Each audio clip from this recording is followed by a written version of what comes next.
has been an oasis of fun, fitness, and fellowship.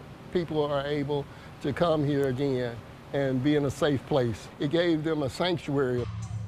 A sanctuary that stretches across generations, serving as a source of entertainment, community, and empowerment in the Black community. You'll hear many say, when you put your skates to the floor, it's freedom.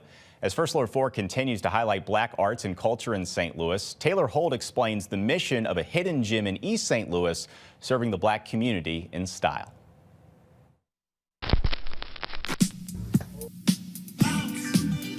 We used to skate off, roll, skate, roll, bounce.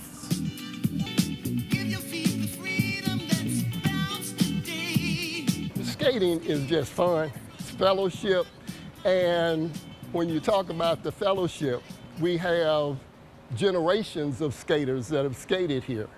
That history dating all the way back to 1970, when Matthew Foggy decided to purchase and open the doors of what is now Skate City in East St. Louis. I had skated here as a youngster, and the name of the skating center was Starlight Skating Rink.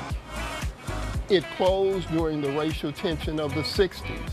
That left a void for Black people in this community, forcing them to go to other communities to skate. A reflection of that time when the civil rights movement was in full bloom. Dr. King was having sit-ins and calling for more rights for the African American community. It was during that time that we're trying to skate. And rink owners would have one night set aside for the African American community to come to their community to skate. And incidentally, that was probably the most profitable night that they would have. But show up any other night, it was quite obvious that you would not be welcomed.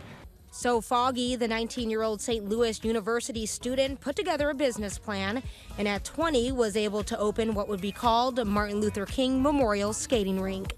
Today, one of the oldest Black-owned skating centers in the country.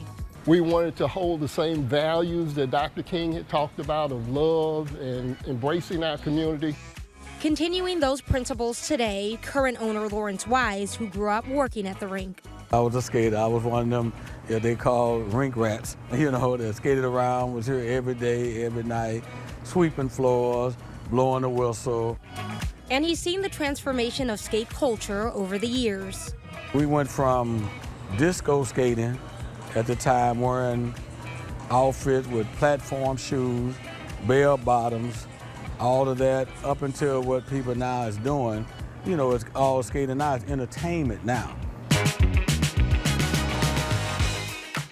A place filled with memories and milestones. Jerome Sandlin started skating at the rink in 1956. I've seen people get engaged at the skating rink. Friendships have been made, lifelong friendships. Today, he's one of the oldest skaters at the rink. How does it make you feel when you get out on the floor? And to a T, most of them will say, I feel free from all the cares, problems, and troubles of the day. The floor and the music, I'm free. The rink also serving as an opportunity for artists and entertainers on their stop to fame. This was the Mecca back then when it was a radio station, WESL. On the AM dial, you had Rod King, which is AK Dr. Jockenstein. He used to do live remotes from here, and all the entertainers who came in town who went to the radio station, he brought them down here, and the kids were just so excited just to see, one of the rappers from Rapper's Delight. In 1979, the radio station playing a big role in hip-hop's national rise, becoming the first station in the country to play Sugar Hill Gang's Rapper's Delight. One of the ones from Kool Moe Dee. At that time, they were the top group. The rink also made its mark after the civil rights movement with an appearance from Coretta Scott King on their 20th anniversary. It was one of the highlights of my business career. It really was. Today, it continues to serve as a safe space and saving grace. You would be surprised how many people that I don't know that have walked up to me and said that the skating center saved their lives. Renee Scott started coming to Skate City with her family at 5. Every year when Martin Luther King's birthday came, the skating rink was open for the public, and we skated all night. Over the years, entering skating contests and racking up awards. And she hasn't hung up those skates just yet.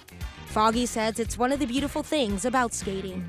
I think that roller skating has an appeal that is timeless. Over the years, they've opened 5 skating rinks, including in St. Louis, New Jersey, and Shreveport. Skate King in St. Louis and Skate City are the 2 that remain today. But he's confident roller skating is not going out of style anytime soon.